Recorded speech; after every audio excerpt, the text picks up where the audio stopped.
ओम शांति। मैं ब्रह्म कुमारी अंकिता बहन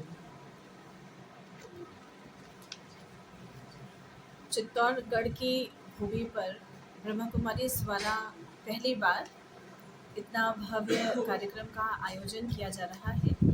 श्रीमद् भागवत गीता का आध्यात्मिक रहस्य और इस कथा को करने के लिए विशेष हमारे बीच से बेगूसराय बिहार से पधार रही हैं हमारी आदरणीय राजयोगिनी तपस्विनी हमारी कंचन दीदी जी, जो बाल्यकाल से ही ब्रह्म कुमारी से जुड़ी हुई है और उन्होंने पढ़ाई अपनी पूरी करके उन्होंने मेडिकल की पढ़ाई की है। उसको कंप्लीट करने के बाद उन्होंने अपना सर्वस्व जीवन इस ईश्वरीय सेवा के अर्थ समर्पित किया है और देश विदेश में वो अपने वक्तव्य के लिए बहुत प्रसिद्ध हैं।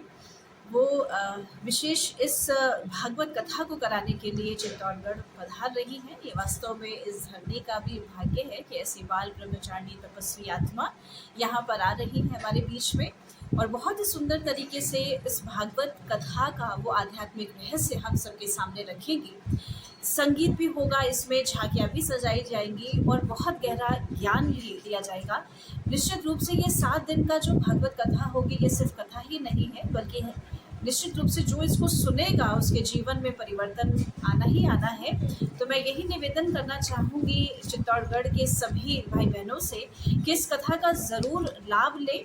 ये कथा का शुभारंभ 25 जून से हो रहा है, जो 1 जुलाई तक चलेगा।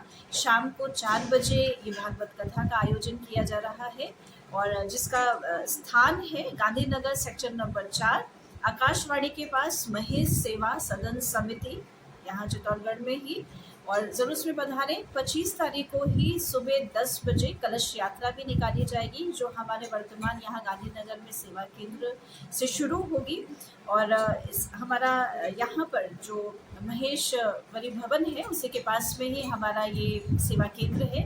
यहाँ से ही यात्रा का शुभारंभ होना है और जो भी माताएं बहनें इस कलश यात्रा में अपनी सहभागिता निभाना चाहती हैं वो लाल रंग की साड़ी जो चुनरिया प्रिंट वाली होती है वो पहनकर ज़रूर आए और सेवा केंद्र से ही कलश दिया जाएगा आप सभी को।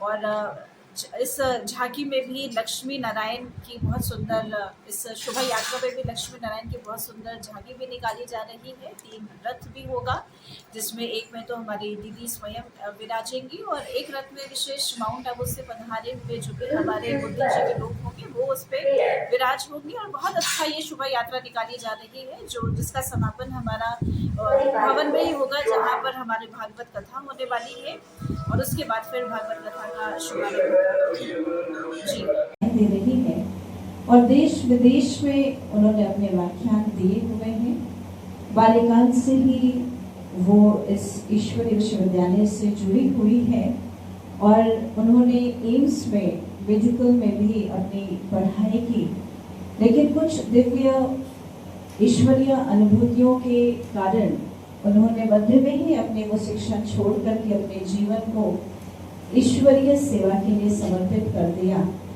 और जब